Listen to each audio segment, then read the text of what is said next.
Yeah, Arrowhead Chiefs. It's your girl, Miss Nicole. Okay, hustle, baby. Started from the bottom, now we here. My homie at the start of his career. Let's go. Try to warn him early, hear the truth. Tune in every Sunday for the juice. Arrowhead Chief Podcast, bringing all the news. If you missed the play, come back for reviews. Quick style. Out here rapping for the crew. Post game highlights, go subscribe on YouTube. If you missed the play, come back for reviews. Post game highlights, go subscribe on YouTube.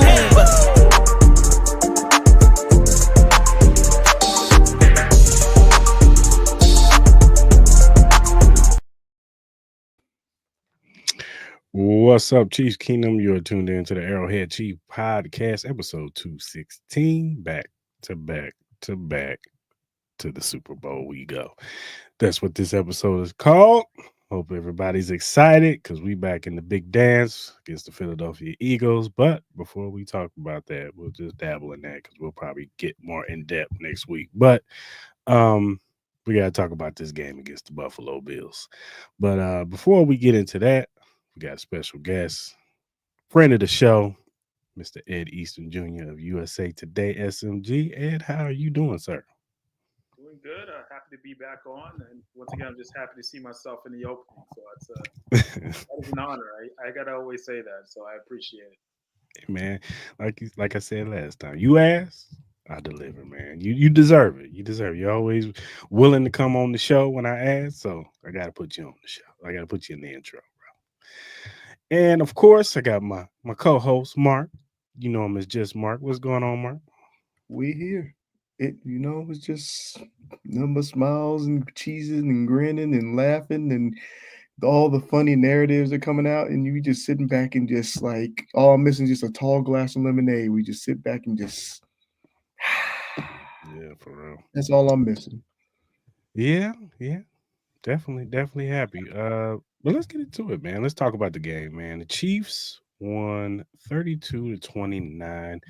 Patrick Mahomes was amazing in this game. 18 of 26, 245 yards. He added like 40-some yards on the ground and 3 touchdowns. Kareem Hunt had 64 yards in the touchdown. Xavier Worthy, 6 catches, 85 yards on the touchdown. Juju, he had a pretty good big catches in the game too. Defense, when we needed them, they showed up in 2-point conversion on Josh Allen, and the controversial 4th and 1 that we'll get into a little bit later. And on the 4th and 5, we'll talk about that a little bit later. But I'm gonna start here. You could tell in the first half, especially in that first few drives, that Buffalo, the nerves was getting to them. Like the first drive for Buffalo, Josh Allen was through like 2 picks. he was trying to get the ball away. Like you could tell you could feel the energy and the nerves and the pressure of winning this game against Patrick Mahomes, not going 0-4. And you could just tell they were real just tense. Whereas in that first drive for the Chiefs, they marched right down the field. I know Benford got hurt, and personally, I don't think he should have been playing in the first place. He was in concussion protocol all week, and you put your corner out there, and as soon as he gets a helmet-to-helmet, I think from his own player, you see he was knocked out. Like he couldn't even, like, he was on the cart, like sleep almost. Like, so prayers to him. Hopefully he has a speedy recovery, but you can tell it was just, he shouldn't have been out there in the first place. And once what's his name, Kylie Ayer, once he was out there, Patrick Mahomes saw number 5. Oh, yeah. He saw number 5 and went after number 5. And that was the theme of that game. Like, and it's funny because, you think about Buffalo, and we always talk about we traded up to get Patrick Mahomes, traded with Buffalo to get Patrick Mahomes. Then we traded ahead of them to get Trent McDuffie, who they have a clip of Brandon Beam mad because they got Trent McDuffie because he wanted him and he had to settle for Kylie. I keep on forgetting his name, but number 5. Elam, yes. Yeah, Keelan Ayer, I think his name is, but they end up settling for him, and he has not worked out since he's been there. And then but mostly the thing about this game was, like I said, the first half, uh, the Chiefs were rolling, and they were throwing stuff at Buffalo. I don't think they were ready for, especially in that first half. Um, Now Josh Allen did settle down after a few drives, and they got some stuff going, and they scored. Now I do say, if Mahomes and Pacheco don't fumble that football, I think we score on that drive, and it gets ugly. I think it starts getting ugly in that particular spot. But they end up fumbling, and Buffalo marches down the field, and then makes the game close, and we get the 21-10 lead going into the half, but then they score. They kick the field goal, but Reed gets called for a false start or offsides. They go for the 2-point conversion, and this was interesting because they try to go for the sneak, but they scouted it. Even in the broadcast, he said that Josh Allen likes to go to his left. What did he do? He goes to his left, and he gets stopped. You tried to dump it off to Curtis Samuel, and Jalen Watson was right there waiting for him. So it was 21-16 going into the half. Now, third quarters have always been a problem for the Kansas City Chiefs this all season. It's just I don't know what it is about third quarters. They do not do good in third quarters, and this was no different. They come out their first drive and they stall out. They just stall out. And they was getting stuff going, but it was just like they got to midfield and just stalled out. And then that's when Buffalo took advantage. They marched down the field. They get the lead. And the one thing that they did that they didn't do in the first half was run the ball. That's what Buffalo is at their best. Running the ball, giving the ball to James Cook, giving the ball a little bit to Ray Davis, and a little bit of Ty Johnson. They started running the football, and it was effective. James Cook was eating us alive. We couldn't stop him. So, and I think that's what kind of bit them in the butt in the fourth quarter. Now I know he got a little injury, but they went away from the run in the fourth quarter, and thankfully so, because I don't know how this game would have looked had they continued to give the ball to James Cook.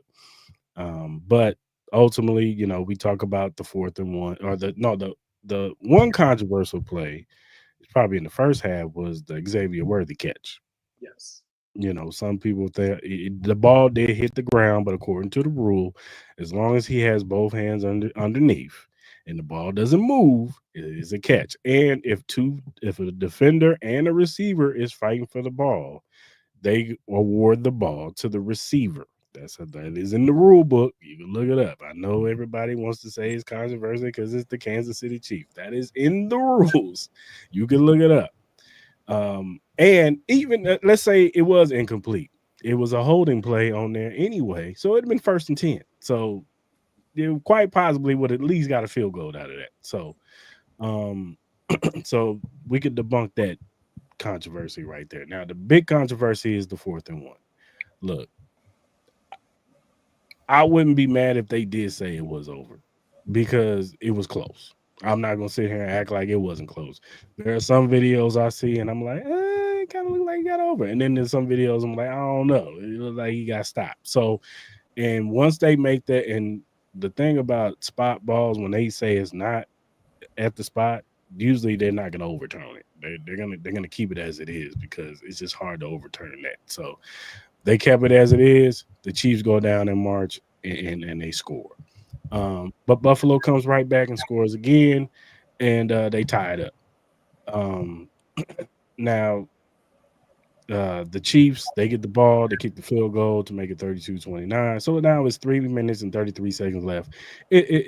Josh Allen, what better way, Bills Mafia, you got Josh Allen, the moment of truth. Your MVP, everybody thinks he's the MVP. This is your MVP moment in the playoffs. You got 3 minutes and 33 seconds to march down the field. Your offense has been moving the ball.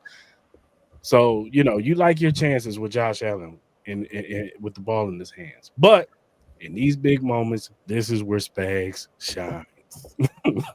These moments where Spags shines. So it was incomplete pass. Then you got, I think it was 3 straight incomplete passes. Then you got the 4th and 5.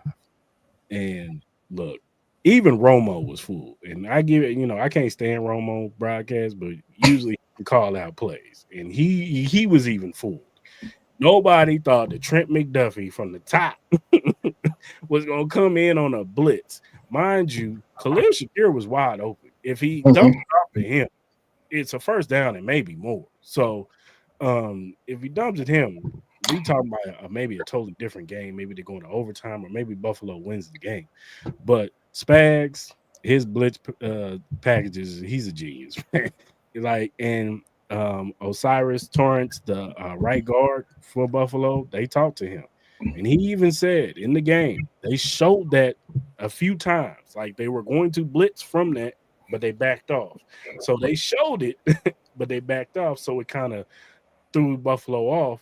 And Chris Jones was to the left. So, of course, what's Josh Allen going to do at the line of scrimmage? He's going to slide protection to the left because I got to stop 95 from wrecking us. I cannot let this man wreck us. He is the best defensive tackle in the game. I cannot let him wreck it. And that's what he did. And shout out to Trent. Shout out to Justin Reed. Shout out to George Karlaftis for staying contained on the outside. And he threw. And even all that, he still threw up a ball that was catchable.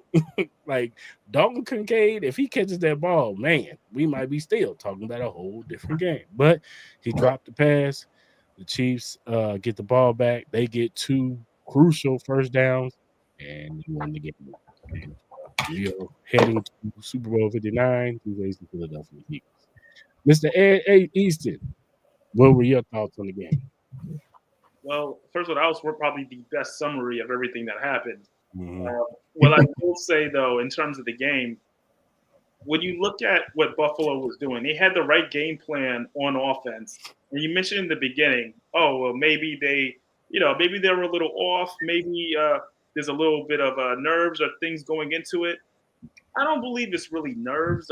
I just think it's the difference this year than past years. They don't have that go-to receiver that they've had in the past. And usually when they have a guy, whenever Josh may be in a little bit of trouble, there's a Stephon Diggs right there that you can make a pass to. Davis, I'm just throwing names out there that were big in these situations. This year's team relied so much on Josh Allen with his improvisation and whatever play he could make, whether you're going to the tight end, whether you're running it, whether you're making these plays with the running backs. There really isn't that go-to guy like he's used to in the past. They have Amari Cooper in there, but he's not the same Cooper that we're used to with, in past teams. So I looked at that and I said, okay, Spags is looking at this offense. He's seeing what they can do.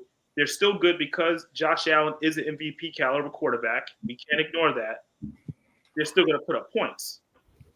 One of the biggest issues that I saw in terms of the Chiefs when they had the ball, outside of the first turnover, I think they had their first turnover in 8 games. That botch with Pacheco and the handoff.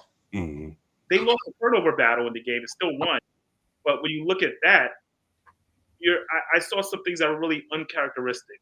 Yes, they were taking Travis Kelce out of the game, but there were some moments where Kelce could have made some plays. And it looks like Mahomes was kind of just, okay, we're going to go RPO. Everything was kind of RPO to start the game, which is different from what they've usually done. Granted, it worked, but it was a different way they approached it. And I think this was done on purpose because they saw what happened in the first meeting. I don't think it was much about the defense taking Kelce away at all. You saw Hollywood Brown getting involved for the first time on a consistent basis. You also saw Juju Smith-Schuster become a huge target. He had 2 catches for 60 yards. I mean, that doesn't happen in a regular season. It's just that's not what they were running. So big change in that. There was a pretty big, I wouldn't say abandoning the run, but they didn't go to Pacheco as often as they have in the past. Yes, Pacheco isn't the same, since the injury. But you could tell once they got with Kareem Hunt, it was more towards the second half is when they said, okay, we're going to pound the ball with Kareem Hunt a little more. I think there was more of an emphasis to say we have these receivers. Let's really give them a shot in terms of the Chiefs on offense. That whole first half, if you really take a look at it, and mind you, I don't know if you guys know, the NFL actually uploaded the entire game on YouTube, which is they put the entire AFC Championship game on YouTube, which is pretty fast. I usually think they would wait maybe till summer, but the game is up there. If you watch the first half again, the Bills were keeping it close. There were some plays on defense that we can't avoid. Trent McDuffie getting beat down the field on that touchdown. I can't remember who caught it, but Matt Collins. Collins, yeah. But getting beat down the field, that doesn't happen often. Mm. Trent McDuffie getting beat one-on-one like that, Mm-hmm. and he made a penalty on that play. So you look at what was going on. The Chiefs realistically could have been blowing Buffalo out in the first half if you didn't have these mistakes. We didn't have the turnover. You didn't have the busted coverage down the field. I look at that moment, and then everyone talks about the Xavier Worthy with the catch, and to me, they made a big deal out of that. It was way too big a deal. You see that so often where whenever it's the receiver and the defender both catching the ball, it's always going to go to the receiver, checking whether or not it's a catch. The ball didn't move when it hit the ground. He had both hands on it. We're making a big deal out of it because of all the rumors about whether or not the referees are helping the Chiefs. That's why this has made a big deal. But this happens so often that I don't know why we're spending so much time on it. I understood why Buffalo challenged it. It was more about where they were going to be on the field because they know they had the penalty and they were just trying. I understood that. Yeah, most definitely. But the second half to me was the real story of the game. And mostly the fourth quarter, that's when the Chiefs kind of came alive, down 1 point. I saw right away, I said, you know what? The Chiefs are going to win this game. If it's within any type of field goal range, and you saw, I think Buffalo missed out on a 2-point conversion twice. Those things all add up. And if you're playing the Chiefs at Arrowhead and you've got Harrison Butker there, anything within 50 yards, it's all gold. So I can't see how Buffalo, or even a Buffalo fan, because usually Buffalo fans are the ones that are complaining right now. If you're a fan and you've seen this 4 different times in the postseason, they need to put more points on the board. You're in the fourth quarter, you're in Arrowhead Stadium, and you're giving the ball back to Patrick Mahomes. What do you expect to happen? So a lot of that seemed routine in terms of watching the postseason and following this team over the last couple of years. I go back to you talked about the injury at corner and how that changed everything. And I think it changed, but they didn't pick on him enough. I feel like they could have picked on him a little bit more in that game. I agree. They didn't pick on him enough. Because I not to cut you off, but I thought they could have went more with Hollywood on him and doing more stuff. Because in the beginning of the game, it was like that was the plan. Let's get the ball to Hollywood on these slants and these overs, and get him, on a double move a couple of times. I thought they could have interchanged him and Xavier on him, but I don't know, for whatever reason they, Andy and them, they like to show something, then they don't show it again.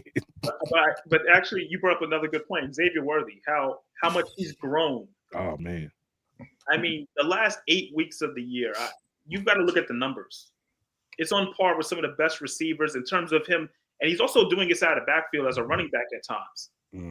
So Xavier Worthy is everything you would have hoped for in terms of a first-round pick for this team for what they want to do.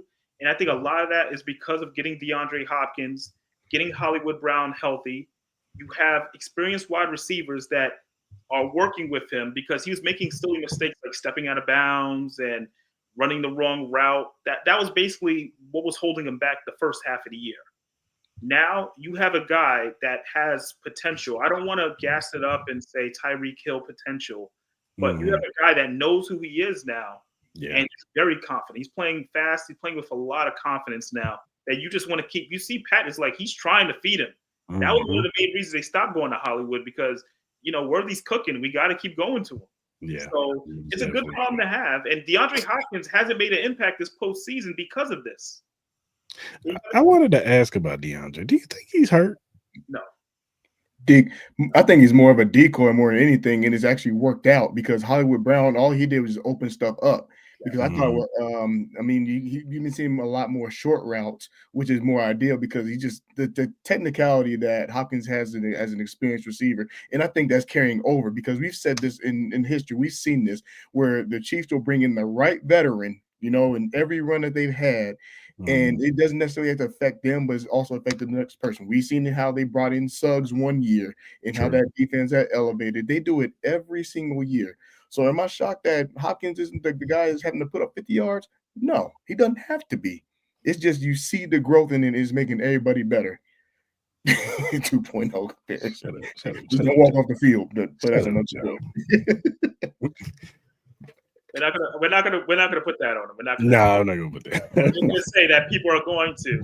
Yeah, no, they are because that's what they do with every fast guy. He's a track guy. He's this, he's that. But I think it's to add on what you're saying about Xavier Worthy, he's showing that he's a real wide receiver. He can run real wide receiver routes, and that's what a lot of draft analysts and people who scout they said it about him. That when he was in Texas, he was very productive in Texas from a freshman all the way up to his last year there. He was a productive wide receiver of 900,000-yard seasons, and then I think another 900-yard season. But he was very productive. So, a lot of these guys were talking about he's just a track guy. He's just a fast guy. He could just run straight. Like, nah, he can run a lot of the route tree. He got to get familiar with this offense. That's all it is. And once he did, and I think the Chiefs led because the knock on the Chiefs was always they don't allow rookies to really do anything. Now, he was forced into it because of the Rashee Rice injury, the Hollywood Brown injury. He was forced into it, kind of like how Rashee was forced in it last year. But they've shown that since last year with Rashee, okay, we can develop this guy. We can get him up to speed. So by the time the playoffs come, he'll be ready, and he's showing it. So it's just a testament to the coaching staff and everything they've done. And we was all down on the receiver coach last year. We ain't heard nothing about the receiver curse this year. So I think you also, like you said, Hopkins is so important in terms of that. You bring in a veteran guy that's done it. He's done it all except for win. Yeah. To be honest, his position, he's done it all, but he just hasn't won. Now he's in a situation where he's going to his first Super Bowl. He just had his first AFC Championship game, which is kind of weird to believe that he's never been to a conference championship game before now. You have a mentor. You have Hollywood Brown as a mentor. You got Juju Smith-Schuster, Justin Watson, who I still feels like he's kind of the elder statesman of that room. Like, yeah, he is. I think it's a lot of respect there as well. So Xavier Worthy has the right people around him in terms of how he was coming up. And I just think the biggest thing with him was his attitude and having that swagger to really fit into this offense. The first couple of weeks, it was kind of just his talent. And yes, he's going to make mistakes because he's a rookie. But now he has that swagger, that confidence where it's like, I'm expecting the ball. And I think the best example of that, I don't know if you guys remember, this was week 16 against the Texans, where it was in the end zone. It was a pass that was meant for Travis Kelce. Yeah, Worthy trying to go get it. He's not doing that in week 1, 2, or 3. Now he's so into it that he's that guy where he's going to take a chance. So I just that was a moment there when I said, okay, he's confident. He has that confidence where it's like it's meant for me every time it's around me. So that's what you want from your receiver. Yeah, I agree. And I heard DeAndre Hopkins, he talked about it in a couple of his post game stuff where he's talking about Xavier Worthy. He's helping him out because he saw himself in him when he first came in the league, and Andre Johnson was his elder statesman. He's like trying to get game from him. So, you could tell that DeAndre Hopkins is kind of having a coming of age type deal coming to the Chiefs. He's appreciating everything. Like, he's not getting his numbers, he's not getting the catches and the touchdowns, but every game he's just like, wow, like, I can't believe I'm here. I wasn't supposed to be. I was with the Titans, man. Like, I was supposed to be at home right now on the couch. Like, and now I'm about to go to the Super Bowl. Him and his mom, they hugging, they crying. Like, it's great to see that somebody like that, who put so much into the game and who should be a future Hall of Famer with the numbers that he's put up and the quarterbacks that he had to play with, and he's still putting up numbers and with Houston, and then he gets shipped off, like he said, for pennies to Arizona, and he has to do his thing with Arizona with Kyler Murray, and then he gets shipped to the Titans. It's just like, or he goes sign with the Titans. It's just, it's quite remarkable to see him come here, and he's like, yeah, this is what winning feels like. this is different. I ain't never felt this before. So him and Kareem Hunt. How essential. You talk about, and they've been pros. That's the biggest thing, because Kareem Hunt coming in, would you have expected Kareem Hunt to be the mature running back that he is, coming in, still bigging up Pacheco? Pacheco's coming back from the injury. It could have been a quote unquote controversy behind the scenes. Mm-hmm. He laid it down so much where he says Pacheco's still a starter no matter what. I'm doing whatever I can to support him. Mm-hmm. His role. He could have easily been that guy that had an ego and said, "Hey, I've been the guy carrying most of the season while you've been injured." But he's been a team player throughout, and just his growth as a person from the last time he was in Kansas City is just amazing to see. Yeah, I think Kareem is just the same thing, just appreciative that they would even bring him back because nobody thought that Kareem Hunt would ever be in a Kansas City Chief jersey, and nobody thought it was even possible. You know what I'm saying? So when the rumors started coming around that, hey, there's a possibility that Kareem Hunt, now, it had to come from Clark first. Like they had to talk to Clark and be like, look, he's different, he's changed, he messed up. You know, I'm sure they had that sit down with Kareem, like, hey, you gotta fly right, or we gonna get you out of here. And he's fly right since he's been here, and that's great. I'm happy for him. I saw him after the game. He's on the field, he's on the phone. I don't know if he's talking to his mom or his family or whatever, but he's soaking it all in too, because he knows that he should be a part of this dynasty. if the situation doesn't go down, like he would have been a part of this. So I'm happy for him that he's going to get this experience and go to the Super Bowl and possibly be a part of this three-peat. So, yep. There's another thing I do want to say. I know you was going to move on. You're Okay. talking Spagnuolo. This game itself will forever be known as the Steve Spagnuolo game because I don't think I've heard his praises sung everywhere, nationally, internationally, and how good of a defensive coordinator he is than more than this game. I don't think there's ever been a time. No. And he's been good for so long that just now kind of getting his flowers in terms of recognizing how good a coordinator he is, who should be a head coach. He only had that one shot with St. Louis years ago and a temporary gig with the Giants. He should be a head coach now. The guy does things. He takes chances that no other defensive coordinator is taking. Let's be honest. No one's going cover zero at the end of a game with Josh Allen at quarterback. And sending your best cover corner. Yes. On a blitz. Like nobody's doing that.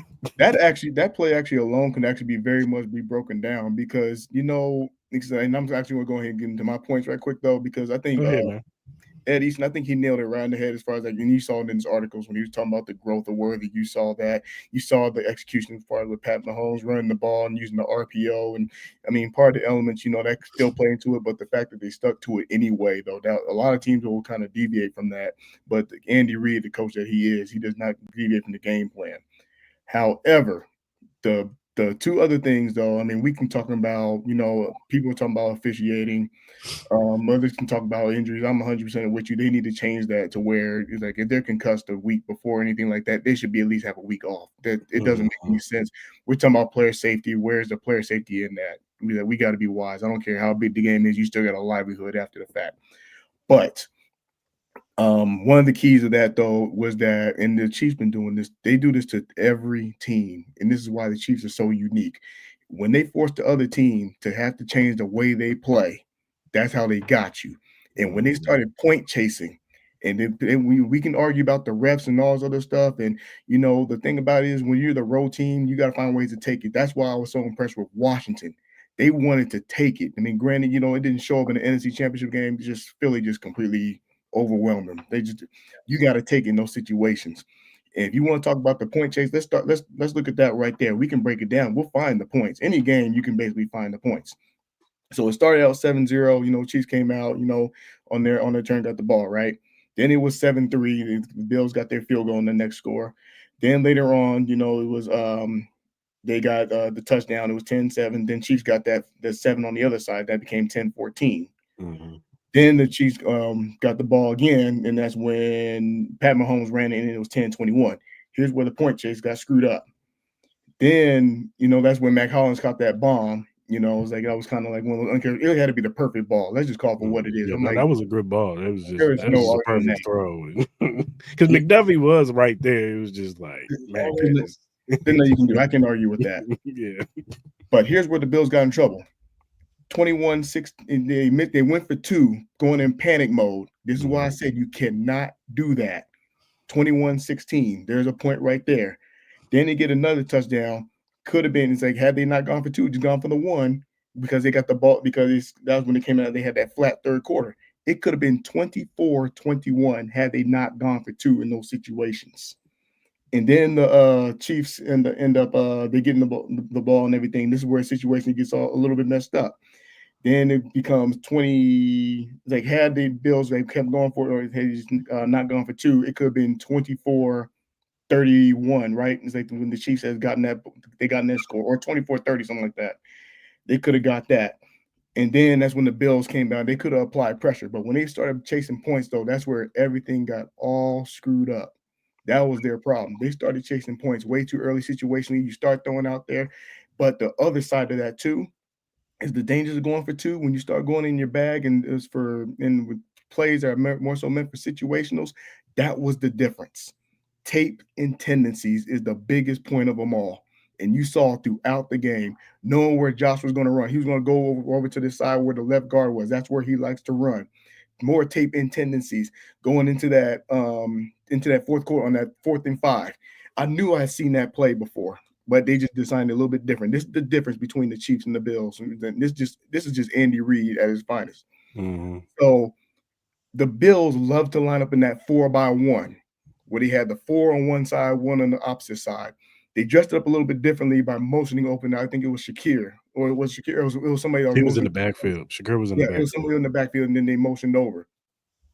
They did something very similar when they played the Broncos in the wild card round, and they ran a drag, and that's how Samuel got wide open.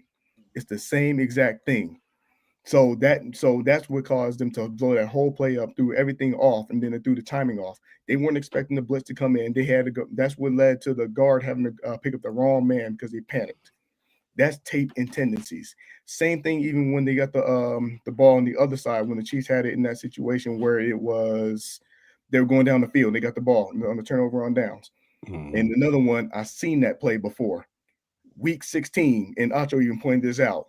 Ran that, they called it a snake route. How P. Ryan, he didn't do anything all game. I was even complaining, talking about why is this dude on the team? But then he started growing me. I mean, Chris convinced me. Mm-hmm. That's just tape, tendencies, and knowing when to run that specific plays. That was the difference. Bills panic, Chiefs don't. Bills were playing their game, trying to play catch up, and it came back to bite them. And every game we talk about it, Super Bowl, whatever, you have to have those miracle plays sometimes, and it happens. It was close. Didn't happen, didn't execute. It is what it is. It's not a fault of Josh Allen by any means. I thought he played a fantastic game. The way he was executed and did whatever. But that's just the difference. Just tape and tendencies. Reed knows how to eat that up. Spags, nobody saw that blitz coming. Mm-hmm. They just gave him something that they weren't ready for, and that was the decisive part of the game. Yeah, that's why I tell you that Tony Romo, he was fooled. He was fooled himself. Like, oh, they ain't gonna do that. Whoa, what was that? It was because we've been watching obviously all year, and Spags, he likes to turn up the heat in the fourth quarter. That's been his go-to. He did it in the fourth quarter against the Texans. Yes. he was y'all trying to let me send all my guys at you, CJ Stroud. The only difference, the Texans had no offensive line. They had no. They could not handle any type of rush. He picked his spots when he came to the Bills. But what I will say is I do want to comment on everything was saying. Mark, right? Mark was saying. Now the whole thing, they go with analytics all the time when it comes to going for two. That was the reason why they were going for two. It's analytics. You're supposed to go this time, certain times. They have a coach that his only job is to break down different analytics of what you're supposed to do in certain situations. So that was just an example of that. A lot of people are for it. Some people are against it. When it works, it works. When it doesn't, we talk about it today. That's just how it's always going to be. Just going by, I know you were saying the point chasing. They had the lead. They were up 1 going into the fourth quarter. Mm-hmm. And I feel like that's one thing we just can't ignore that. They had the lead. It was just about execution. Mm-hmm. And the Chiefs are so used to this situation. They're calm. They're at home. That's the difference. Any other team, I think Buffalo wins the game. But you're going to a team that's been through every single battle. Mm-hmm. It goes beyond the stat sheet. It goes beyond the rule of thumb when you're going against a team that They won. They won the only overtime Super Bowl game. Mm-hmm. You know what I mean? So it's like there's nothing that's too much pressure for them. They did 13 seconds against you before. So it just goes down to the personnel, a coaching staff. I don't know if you guys realize when he went out for that fourth quarter for that drive to take the lead, they were as calm as can be. There was not a moment where they were looking on the sidelines where somebody was looking nervous, or it just looked like business as usual. Yeah.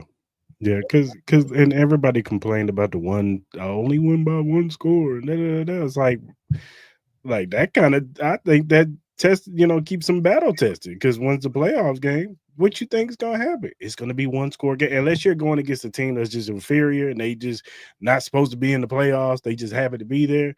Other than that, once you get into the divisional and the AFC, NFC championship games, like, those are good teams on the other side. It's going to be a one possession game. Like, and who's better battle tested than the Kansas City Chiefs? They've been doing it all season, different ways too. Like, somebody posed a question, what's the identity of the Chiefs? I said the Chiefs are chameleons. That's their identity. However they have to win. If Patrick Mahomes has to run the ball 50 times, he will. And that's going to get him a win. If Travis Kelce is wide open against the Texans and no other wide receivers are getting the ball, but if this is what we got to do to feed Trav all day, hey, we winning the game that way. If Kareem Hunt is getting 4 or 5 yards a clip, we running the ball down your throat. That's how they do it. Oh, the defense is playing good today.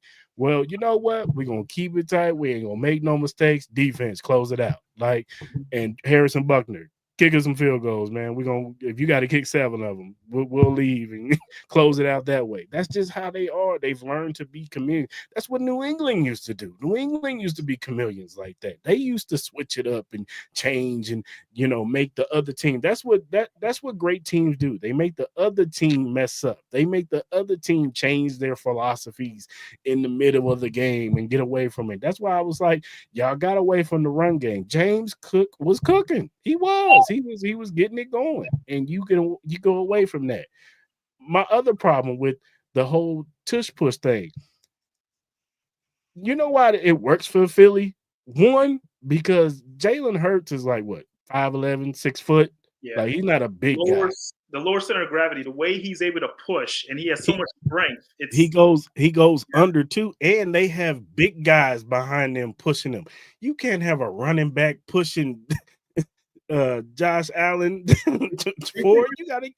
They're known for using 6 offensive linemen. Once you get Spencer Brown or somebody to push Josh Allen, I guarantee you he'll get it every time.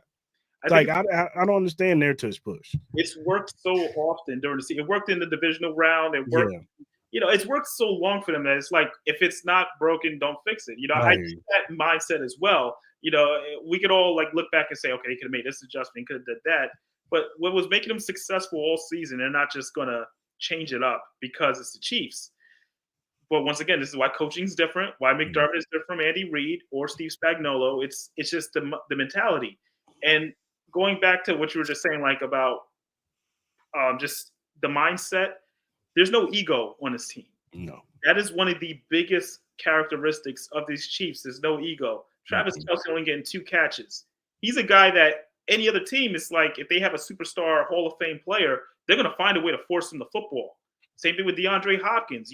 Sometimes you didn't even know if he was on the field. Mm-hmm. But because there is no ego, and anybody that has to make a play will make a play, it makes it easier for them to be coached, and it makes it easier for them to just execute. And when you got a guy like Patrick Mahomes, who's considered the best quarterback of his generation, everybody's paying attention. Everyone's listening to what he's saying.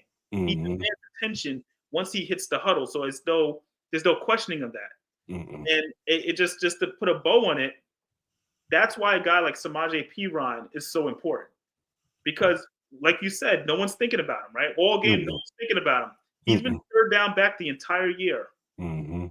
But guess what? We can name multiple times where he's come through, always ready. Mm-hmm. Always ready. Out of nowhere, you go, where's Samaje Perine? There he is. So there's a trust in a veteran like that knows his role, that you never hear a word from. And mind you, he was catching laterals from Travis 2 different times from Travis Kelce. Kelce's not planning this. But he's ready. He's there to get it. Mm-hmm. That stuff, it's just football plays that you cannot teach. Is characteristics. It's all the things that make you a Super Bowl champion, and they have it. And this is why they're going back to another Super Bowl. But this is stuff they're not going to talk about because we're so focused on the referees. We're focused on these different things that do not matter. You got to see that it's the execution. It's that is what makes an Andy Reid team in general. Whether even when he was back in Philly, it was all about execution.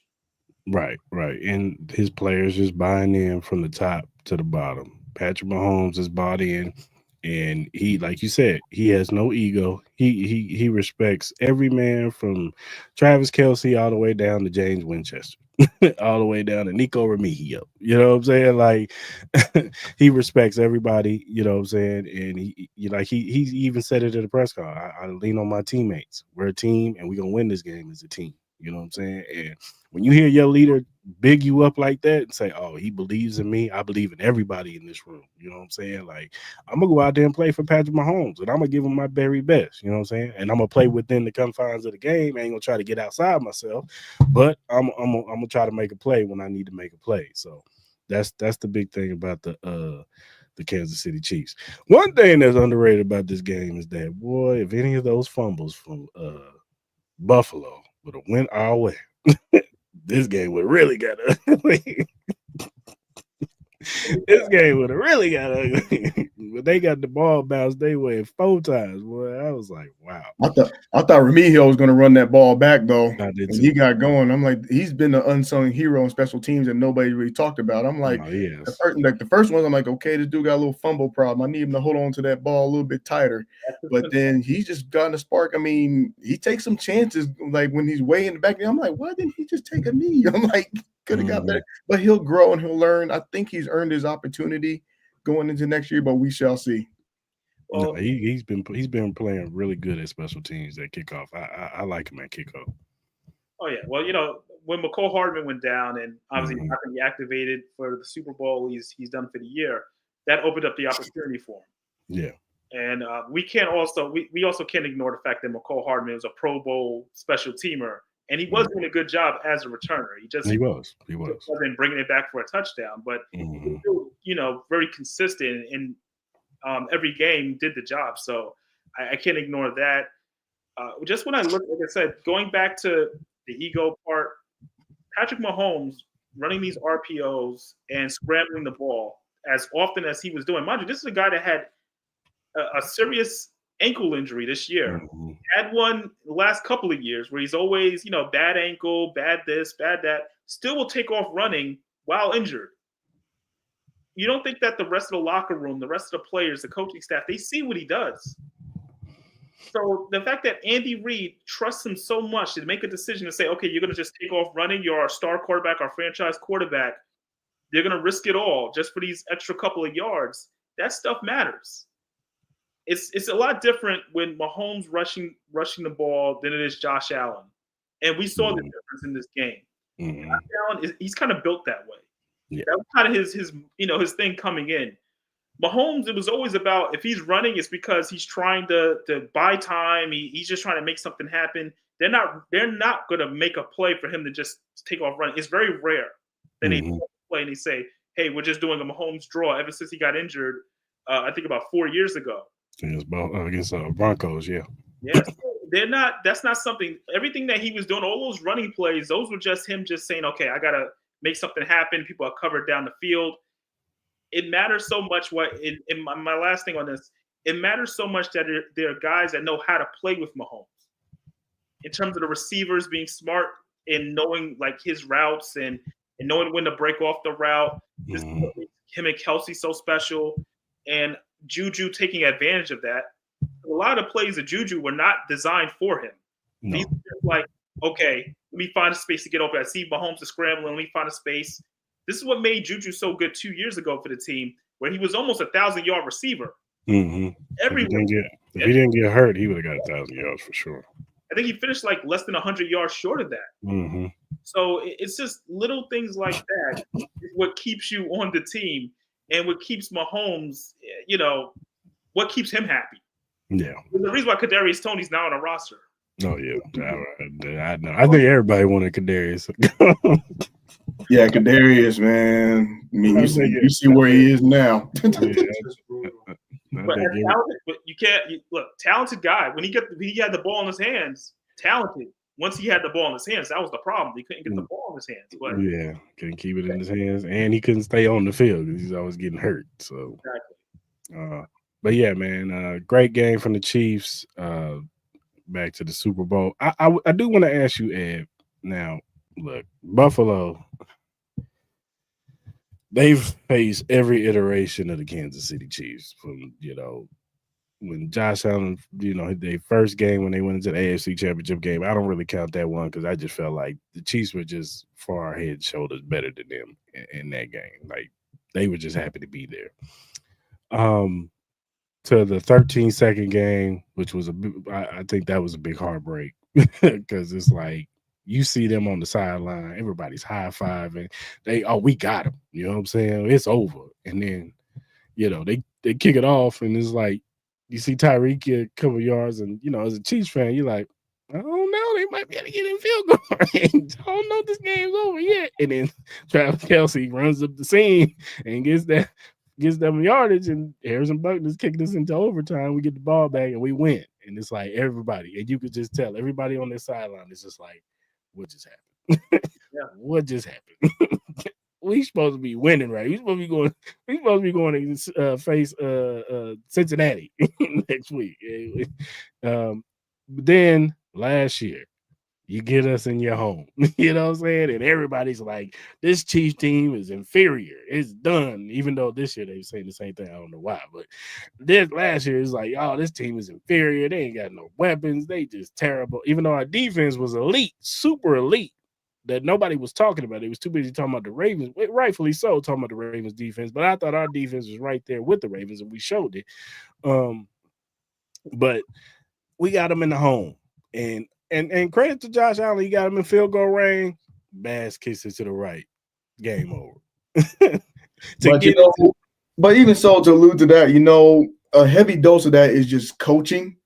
Because the same thing, we can make the argument for McDermott. Do I think he should be fired? Absolutely not.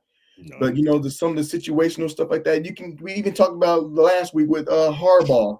Like, they stopped playing their game and as far as like who they are and what they do best. Mm-hmm. I think it's funny though how a lot of these, like, even if you go back and look at history and how the games that they lost, they basically lost the same way. I felt even watching the game, it pretty much went how the Chiefs the season went.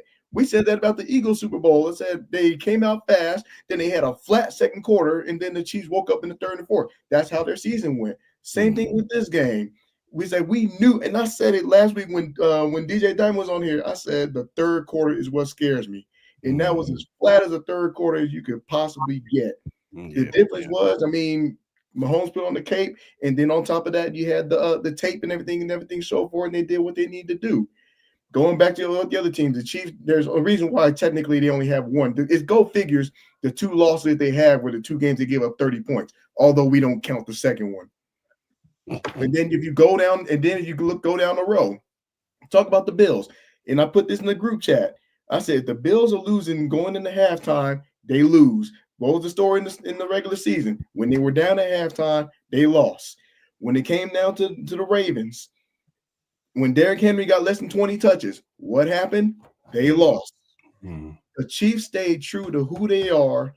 Reed, he just dials it up and Spags. They just trust their system. And on top of that, the Chiefs don't show off all their plays. They don't show off their secret sauce. We're not doing dumb things. I'm not trying to belittle the Lions and everything with these crazy trick plays and stuff like that. They just stay in the system, take care of business, do what you need to do. Use your best stuff when it matters and when it's done. This is why the Chiefs have been here 3 straight times. This is why the Chiefs have been there 5 of the last 6. And that's why Pat has had the success that he has. Great coaching, situationals. They know how to conduct themselves. Yeah, I agree. But Ed, I do want to ask you your opinion. What do you think if the Bills want to attempt? And look, the Chiefs ain't going nowhere. Mahomes is only 29 years old. Maybe Kelce retires, but I expect Brett Veach to go do his thing and get weapons around. I wouldn't be surprised if Hollywood comes back. We'll see what happens with Rashee Rice.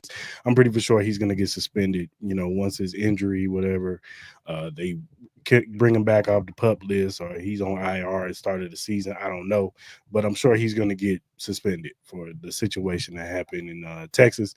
So I'm sure they'll bring in another wide receiver, but I'm pretty sure they'll bring Hollywood back because I think Hollywood likes it here, and I think they want to see how that looks with a full season under his belt. Now he'll know the system. You could bring him back, and I think you could bring him back at a reasonable price too. But and then of course Cincinnati, we'll see if they get better. We'll see if we'll see what the Ravens do next year because they're in the same spot too. But if you're Buffalo, what do you do next? Do you add some on defense? I'm pretty sure they're going to add some playmakers. They got to add him a number one wide receiver next year. So what would you do if you're Buffalo? Well, I think the first thing we got to be honest about, Buffalo overachieved this year. Mm-hmm. I don't think a lot of people expected them to be in the AFC Championship hunt. They expected them to possibly be a wild card team and, kind of sneak in, but they were dominant for a good portion of the year. Mm-hmm. Losing, like I said, they didn't have Stephon Diggs this year. A change at running back in terms of their philosophy, how they were going to go about doing things. But they still managed to just, I would say, I'm not going to say blow out teams, but they did dominate a lot of teams. You saw the first matchup against the Chiefs and the way they performed in that game. They have the confidence. They have, I feel like, the right coaching staff. I know everyone talks about McDermott. Maybe McDermott's not the guy. Maybe he's not good in situational. I think you have the right guys. You're just in the wrong era. That's the problem. You're in the Kansas City Chiefs era. We just got to be honest about it, okay? Yeah. Because they could have beat the other teams with what they did on Sunday. Mm-hmm. I don't think that this team is that far off from being a Super Bowl contender. It's just that Patrick Mahomes and the Chiefs are there. That's really what it comes down to. Now, what they do have to add, I think they need another corner. That needs to be a priority, whether they do it in free agency, whether they do it in the draft. They need a corner because of the situation, obviously, with the injury and the depth that they had there.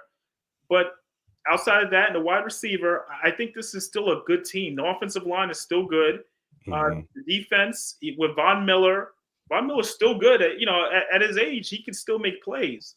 So I still think this is a very good football team, but they can't change conferences. They can't go to the NFC. That's really what I'm trying to see like different flaws. They have a good kicker. They have all the essentials you would need to be a Super Bowl team. And I am a McDermott fan. I think that he is a good coach. And we kind of have to appreciate what he has done in Buffalo. I think before them, they struggled so much as a franchise. Now they were bad.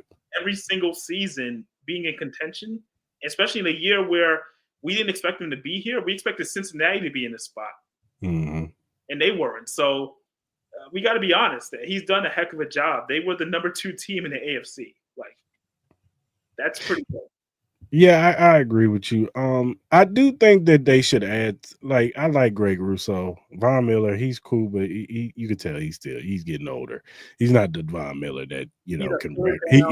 He can't wreck a game like that. Like he'll have his spots, but he can't wreck a game. They need a guy they need a Chris Jones type guy who can wreck the game. That's one thing. Well, Oliver's been pretty good. You got to. He has been good. He has been good. But I think they do need to add one more pass rusher, whether it be from the draft or, free agency, or maybe make a trade for somebody. I'm with you on the corner. I think they need to go get a corner guy who can lock a side down, or, who can give a wide receiver one problems. You're not throwing on his side of the football. And they need a playmaker. They need a guy, a number one guy that people are scared of. They got a scheme. You got a scheme against this guy. It's 4th and 5. Everybody knows he's getting the ball, but it don't matter because he's getting open. Or at least he's gonna get somebody open because everybody's putting coverage on this guy. I don't think they have that guy. I like Khalil Shakir, but he's a slot guy. That's what he is. He's good in the slot. That's what he does. That could be available. T. Higgins to Buffalo. Yeah. I'm not. I'm not saying I want that to happen, but I'm just saying that makes a lot of sense. He only had 1 tackle in the game, but they got to upgrade at wide receiver, and they need because we don't know what Keon Coleman's going to be.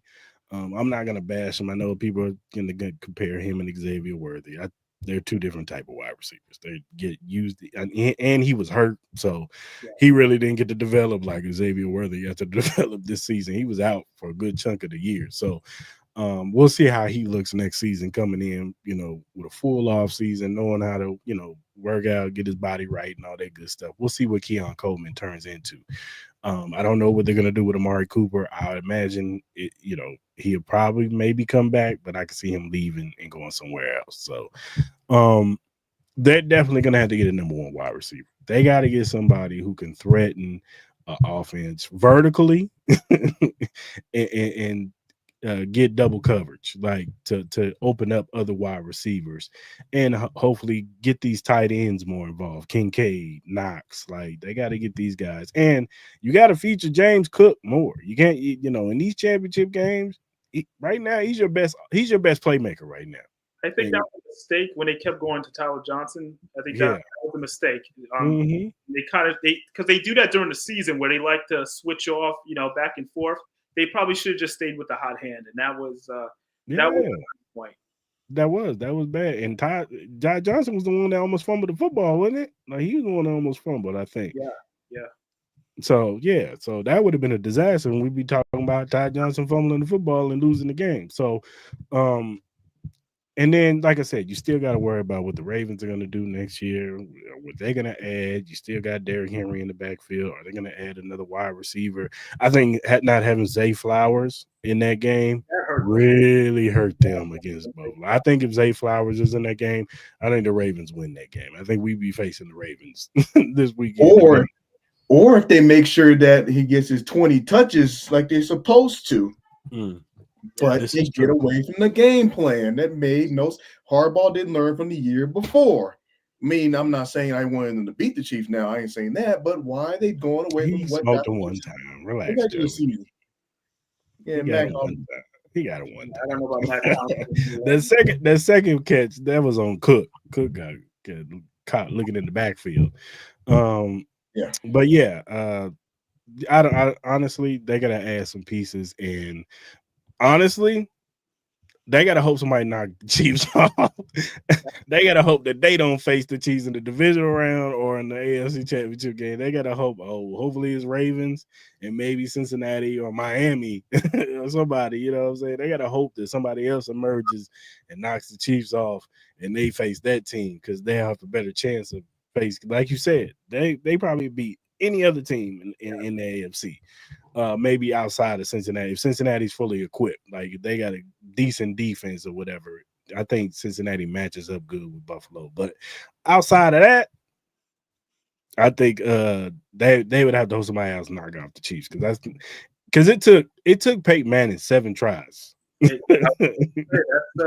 is as good as example as you can get. It took 7 tries for him to knock off Tom Brady. So that they prepared the team each season just to beat the Patriots. That's all it was about. It was like, first we have to get home field advantage because they can't win in Foxborough. Remember, that was the whole thing. So they had to get home field advantage. They had to make sure this team was set up correctly just to have a chance to win that game in that AFC Championship against the Patriots.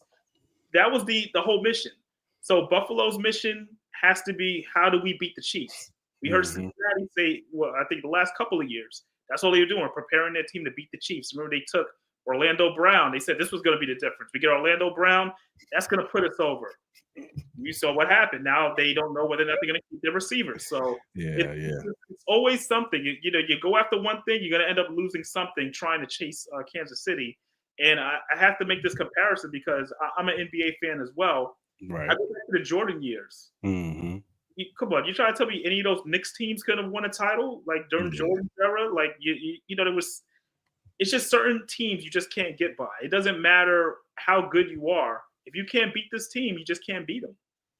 Yeah, I agree with you. Utah probably would have won a championship. Seattle Supersonics would have won a championship. Like if the Bulls wasn't in the way. You saw when Jordan left, that's when Houston started going on their little tear and won a couple of championships. But then when he comes back, it was like, he's back. That's all it is. 3 more championships.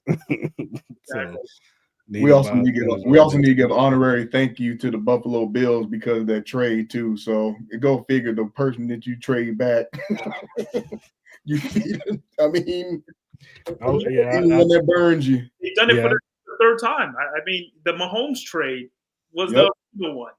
Let's not forget that trade, allowing them to move up for that. And I think the funny thing with Xavier Worthy was during the week, he said he was using that as motivation going into the game, that he still has a shoulder that a team didn't want him on draft day. So it's always going to be a narrative, and I love it because it builds the rivalry, it keeps it going. We'll see how long it goes in terms of Josh Allen. He's still in his prime. He's still young. You got Mahomes is still young. This could go on for another decade. So who knows? Don't bring up my Jazz. Oh, my bad. We got some Jazz fans here. My bad, dog. I'm sorry, Joe. I'm sorry. Let's just dabble into the NFC Championship. We ain't got to do a full-on breakdown like we did with the AFC Championship game, but I will just give my thoughts on the NFC Championship game. Look, this game wasn't Jaden Daniels' fault. He didn't play like no rookie in this game. It was the parts around him. Like those fumbles hurt them badly, and it just gave the Eagles way more opportunities. The Dommy Brown fumble was bad. The Kenny McIntosh fumble on the kickoff, bad. Like that really broke them. The Austin Eckler, I think we forget that in the fourth quarter it was only 23-30. Like it was still a close game. Like they were marching down the field, and if they get a touchdown on that drive, we got a game. Like now, Washington's defense wasn't nothing to sneeze at because, and I think that Daron Payne injury really hurt them, especially for Saquon Barkley, and as far as a pass rush, because Daron Payne is a really good defensive tackle, and missing him was really, really hurt them, especially with their centers, both of them being hurt. You know, Dickerson, he had a ankle injury, and then he goes out, and Juergens, he had a back injury. So Daron Payne would have really, they would have took advantage of that. But Saquon, the first play, they do a regular toss, just and he just runs for the touchdown. Like, and kudos to the Eagles. Like they got superstars. All Jalen Carter is going to be the next Aaron Donald, Chris Jones that they talk about for years. If, pending nothing, injuries and nothing happening to him, he stays relatively healthy. That kid is going to be the next Chris Jones, Aaron Donald type defensive tackle, because that dude is a problem. And Jordan Davis is a good run stuffer right next to him. Quinyon Mitchell might be the next corner. He's got a little Darrelle Revis in him because he just locks the whole side down. With some of the guys they brought in as well. The Eagles are an interesting team because I don't want to say make any comparisons to that team that the Chiefs played 2 years ago. But one of the biggest things about them is they know how to utilize Saquon Barkley better than the Giants ever did.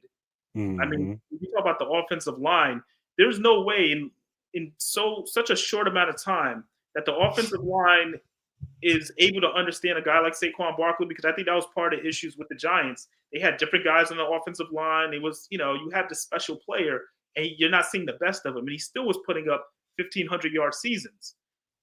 The guy in less than a year is a 2,000-yard rusher. So you got to give it up to the general manager. You got to give it up to the scouting department for seeing what this team could be with a regular running back. Remember, they had DeAndre Swift. Mm-hmm. Good running back. But in comparison to Saquon Barkley, that just lets you know the difference and probably changes the way people look at the market. Because we also about the running back market where you could just get a bunch of guys and throw them in there, and then by the time they hit 28, you could just sign them for the minimum. You can't do that anymore.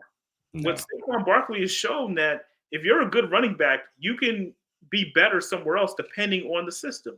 And this system catered exactly to what Saquon Barkley does well. And that's the first time in his career, which is kind of crazy. Yeah, for sure. This was the most efficient. And see, this is my problem with the Eagles is that they'll look like this, and then for 3 weeks, they look like it's a struggle on offense. It looks like they can't get nothing going.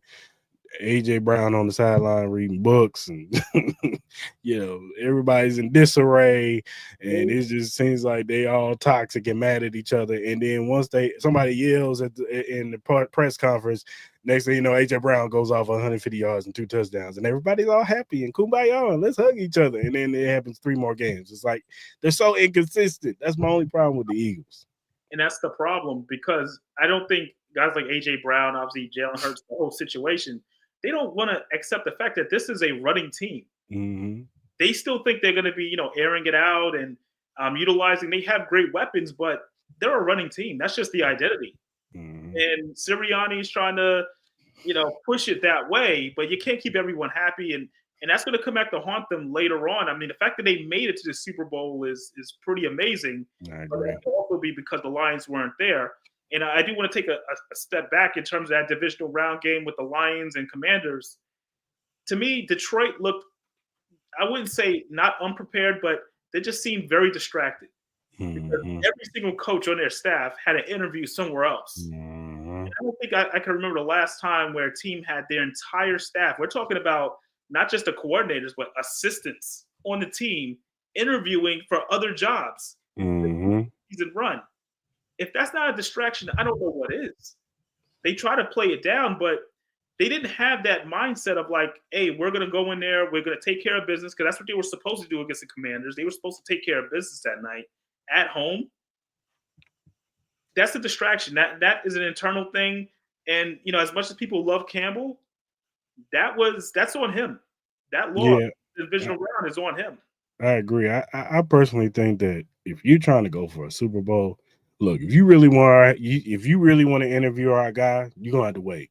You're gonna have to wait till we're done. Like once we knocked out, you can get, because Ben Johnson, if you really want him, he gonna have to wait to interview him, because we got to concentrate on the Commanders this week. We trying to win the Super Bowl this year. Like we got to. This what this season was all about. Last year we should have won in the NFC Championship game. We let it slip through our hands against the 49ers. We let them off the hook. This is our year. Even though our defense is a little bit depleted, we got the 1 seed. We're at home. The road to the Super Bowl goes through Detroit.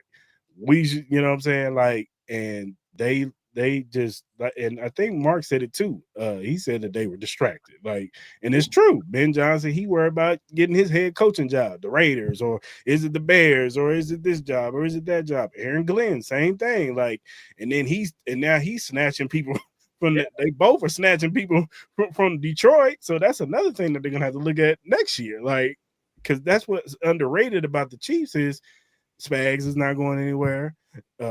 Merritt's not going anywhere. Tobe's not going anywhere. Yeah, Tobe's not going anywhere. Nagy's not. I know people don't like Nagy, but I mean, Nagy's not going anywhere. But it's like the core is staying in the house, and it's like, and even if they did leave, people don't understand is that Andy Reid is he's the source of everything that goes on in this team. Like, it's Andy Reid and his Spags. Like, those are the two that keep this thing rolling. So if an assistant leave, I'm not worried about it, because Andy Reid is running this ship. So it ain't nothing gonna break down. And as long as him and Mahomes got a rapport, who cares? As long as Chris Jones and Reed and all these other guys, Trent McDuffie, they buy into the system of Spags, we good. So it's like, that's the underrated thing, is that's why you see teams that have their chances of getting a run is staff members start getting snatched up. You saw that with the Eagles when Shane Steichen left and Jonathan Gannon left. They were not the same team the following year. They did not look the same. Jalen Hurts didn't look the same. That defense was getting cooked all season. What did they do? They went and got Kellen Moore. They went and got Vic Fangio, who are proven coordinators in this game, and they look totally different. Even though, like I said, the offense is inconsistent, they look better than they did last year. And that's, of course, that's Saquon, but defensively, they look like a juggernaut again. They look really good this year because they went and got pieces to fix that secondary with Cooper DeJean, with a Quinyon Mitchell, and some big play Slay. He's the number 2 corner now. He's on the other side. So you got, the defensive line with Nolan Smith and Jalen Carter and Sweat, like they got a core over there. So, once your staff starts getting picked off, that's when real coaching, like, we're going to see how good Dan Campbell is next year. we're going to have to see how really good he is, because you're switching defensive philosophies now. Because they were under Aaron Glenn, but are they gonna play call like him? Is the offensive coordinator gonna play call like Ben Johnson? Like, a little disclaimer: like, no one's stopping anyone from interviewing for a job, but I can't remember a time when it was so loud in terms of the offensive coordinators interviewing, the defensive coordinators interviewing. It was very loud around the league. It was almost like while they're chasing a Super Bowl. Right. That's it shouldn't happen, and that's culture. That's also a learning experience for a guy like Dan Campbell, he's still a young coach. We talk about that. So it was a big spot, and you saw what happened. Nobody likes Nagy. It's not his fault. Andy Reid is the one calling the plays, man. Nagy. I mean, hey, Eric Bieniemy, he seems like he getting some rounds, people interviewing him for OC jobs or a job or whatever. So we'll see. Maybe he goes to New Orleans. Maybe no. But yeah, man. As far as the like I said, the Eagles go, like I said, they capitalized on those mistakes, man, and it was just too much. It was too much for Washington. And shout out to Washington. They had an amazing season. Jaden Daniels has a bright future. Now we got to see with Jaden Daniels, because we said the same thing about CJ Stroud. You know what I'm saying? You got to lock in, because now defensive coordinators, you know what they're going to do? All offseason, they're going to look at your tendencies, and they're going to see what you do well, and they're going to try to take that away now. It's not a surprise anymore. Like, we're going to take that away. So we're going to see if you could take your game to the next level with film study and all that stuff, and you getting better. Not to say that CJ didn't do that, but, it just looks like, you see that this league is hard. You be great and look like amazing one season, and then next season you have that sophomore slump. And CJ had a little up and down season this year. We're going to see with Jaden Daniels how that looks next year. But same with Bo Nix too. Same thing with Bo Nix. So we're going to see, and they got to add some pieces to this offense. So, but before we get you out of here, just give us a few storylines going into the Super Bowl. Well, obviously the first thing everybody going to talk about is both teams playing each other 2 years apart. What has changed, what hasn't changed. I think we're over the whole Andy Reid and Philadelphia history part, and there's no Kelsey brother situation. So those storylines that dominated last time won't be there. I think the big thing will be a lot of stuff we just touched on with consistency. What are the Chiefs? What are the Eagles going to be? Are they going to be that team that's going to hand the ball off to Saquon Barkley? Are they going to be that team that's going to feature A.J. Brown? They still don't really know what they are. They kind of just play it by ear. And obviously Barkley is going to be the target. That matchup with Barkley and Steve Spagnuolo's game plan, I think that's going to be a lot of fun. Because you already know they're thinking about him right when the final seconds were ticking off the AFC Championship game. Spags was already thinking about Saquon Barkley because that's going to be his everything. Yeah. If you shut down Barkley, are the Eagles effective? And we don't know because he's been good the entire year. So yes. It'd be a way to find out during the Super Bowl whether or not they can win without an effective Saquon Barkley. I look at Mahomes and how is he going to approach this defense? This defense is aggressive as well. Does a guy like Kelsey get a little bit more than usual? Because they are going to be coming after him. And I saw that question. I'll get to that later. I look at it and I just say, DeAndre Hopkins, what type of role will he play? In my opinion, I feel like when it's goal line situations, we're going to see a lot more DeAndre Hopkins. And I think that's where he's going to take advantage of the corners. Remember, he still has great size, great hands. I was hoping that he was going to be used more in terms of the game against the Bills, but I think he's really going to love this matchup with Philly. I just feel like corners and the way they're set up, especially at the goal line situation, DeAndre Hopkins is going to be very effective. It's going to be a fun game, but I feel like that first half is going to determine so much because what type of tone will they set? Yeah. I don't know. You want me to give the prediction now or? If you want to give a prediction, you can, brother. I see the Chiefs winning this game, and to be honest with you, I think I see them winning by 2 scores. You got the double of, huh? Okay. I say this only because of what we were talking about, the chemistry with Philly. Yes, they're a talented team, but would they be here if they were playing the Lions in the NFC Championship game? Possibly not. You know, they beat a Washington team that was playing with house money that had nothing to lose because they were not expected to be there. No.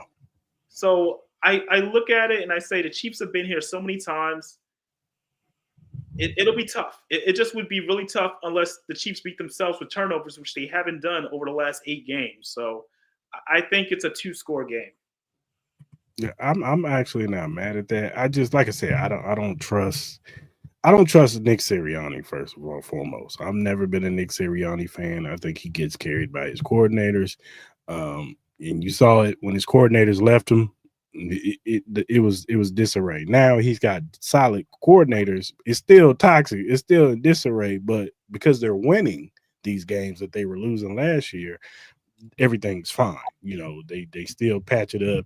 We good. We still winning. We, whatever. Now they're in the Super Bowl, and you got Andy Reid giving him 2 weeks to prepare for this, and we know Vic Fangio, he's a good defensive coordinator. I'm not taking nothing away from him.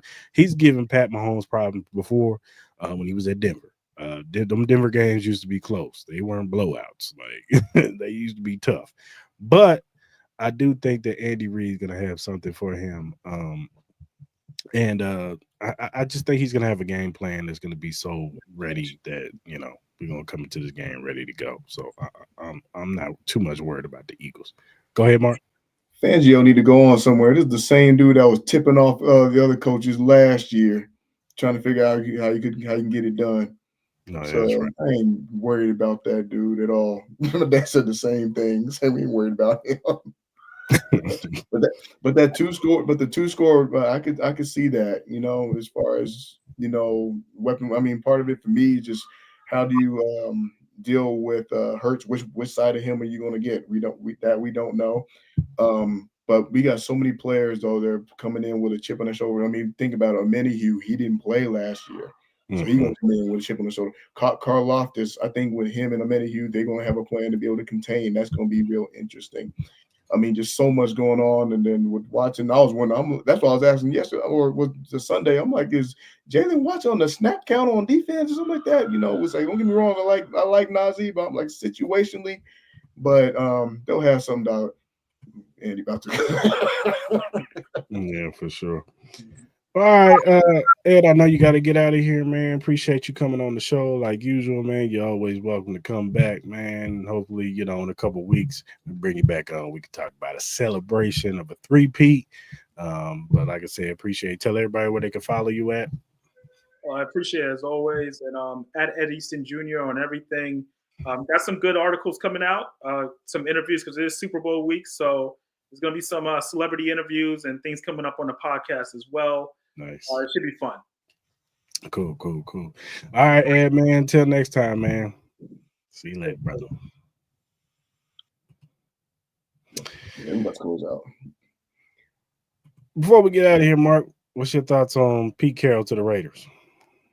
They need discipline. I tell you what the thought is good. I'm glad they hired him. He sucks. Oh, man.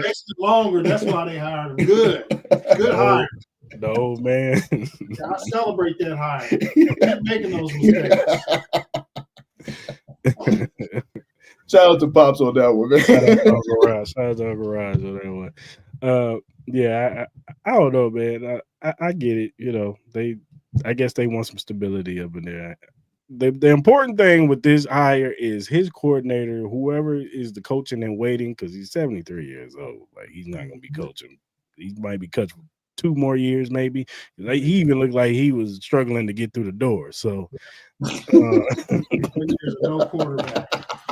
That's realistically the Raiders need to solve that problem. Who's going to be their quarterback? I mean, because I don't know. I honestly, I don't know. They better go. They're gonna have to get either if they don't find a way to go get one of them quarterbacks, Cam or Shador, or if they don't get I don't know. They better figure out a way to get Matthew Stafford from LA because I don't know something. because it seemed like, I mean, we've always talked about this too, you know, as far as like with successful teams, you know, if you have a successful GM with a successful quarterback with a successful coach, that's usually the recipe. And you kind of look with the other teams, like, okay, you see what the Broncos doing. They might have something. I mean, Bo Nix is still a to-be continued story. Harbaugh, he's improved this team. Granted, he got to the playoffs. I mean, they fell back into that charging situation. So how's that going to look? And then you have the Raiders, where you just don't know. They got to start. Like I said, his whatever coordinator, whether it be offense or defense, they got to be a Ben Johnson type that's in coaching and waiting, that's going to take over for him in a couple of years, and they got to get the quarterback right. Yeah, that's where it starts. They got to get the quarterback right. If they don't get that right, they're going to be back where they at the bottom of the barrel with everybody else looking down at them. And like I said, because Chargers are going to get better. They're going to go get an offensive weapon. They need a wide receiver one, and probably some more defensive pieces. They're going to get better. Jim ain't going to just, sit back. He going to make that team better. And the Broncos is, like you said, it's all about Bo Nix, but they're gonna upgrade their roster too. So yeah, we shall see. We shall see. But yeah, old man Pete Carroll.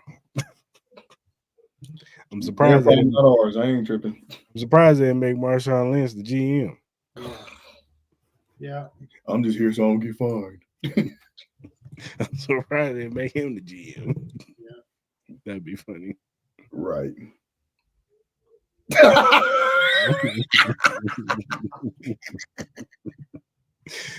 I gotta be F my team, Lamont. Dang, that's messed up. That's messed up. All right, y'all. We're gonna go ahead and land this thing. We're back in the Super Bowl, good people. So everything is all good. We will next week we'll have a bigger show where we'll actually break down the Super Bowl, talk about it, and get more in depth. You know what I'm saying? But right now, we're just gonna celebrate being in the Super Bowl, being the AFC Championship, being AFC champions once again. Again. 3 times in a row. And but the job's not done. Like Kobe said, the job's not done. So if you look down at the bottom, you see the link emqpodcast.com/locker-room. If you click on that link, you'll see the locker room access of all the podcasts under the Every Morning Quarterback umbrella. They have a 49ers one, a Patriots one. They have ours, Arrowhead Chief Podcast. Click on the link or click on the banner. You'll see all of our episodes from the past to the recent ones. Also, check out their YouTube channel. They talk about everything NFL league wide. They talk about college football too, and they give you betting tips for the week. So go ahead and subscribe to their channel. Also, whatever streaming platform you use, whether it be Spotify, Apple, Google, Amazon, iHeartRadio, whatever you use to listen to your podcast, the Arrowhead Chief Podcast is available. Also, if you're first time watch on YouTube, hit that subscribe button, hit that like button, hit that notification button. So when we go live on Tuesdays, usually at 7 p.m. Central Standard Time, you could jump in the live like Joe was and Brian and a few others that sometimes pop in the comment section and talk about these chief topics with us. Give us your opinion on the games that we go over and some of these topics that we go over. Also, yeah, man, subscribe to the channel because we want to hear from you. And also leave a comment on the playback. We listen on the playback. Also, whatever social media platform you use, whether it be X, Instagram, Facebook, TikTok, Threads, Twitch, whatever you use to do your social media on, Arrowhead Chief Podcast is available. It's right above Mark. See the AH Chief Podcast. Go ahead and follow us on there. We will follow you back because we are not Hollywood people. We are regular people. And Joe, where are you at? Oh, godly. Jesus. Joe? It's a family show, Joe. We are Hollywood, but yeah, man, follow us. If you have critiques, feedback, or if you have a topic or a question that's Chiefs related or NFL related, and we like said topic or question, we will bring it up on the show. We will shout you out on the show because we want to show love to those who show love to us. So go ahead and follow us, and we will not be about no refs either. Yeah, we don't want to hear that. Trash. We don't hear nothing about no referees. Tired of the referees. All right, good people. Until next week. Enjoy. Until next week. Hope you guys enjoy the rest of your week. Celebrate, enjoy this time, because next week is business as usual. We get you guys ready for the Super Bowl 59 against the Eagles. So until then, we out.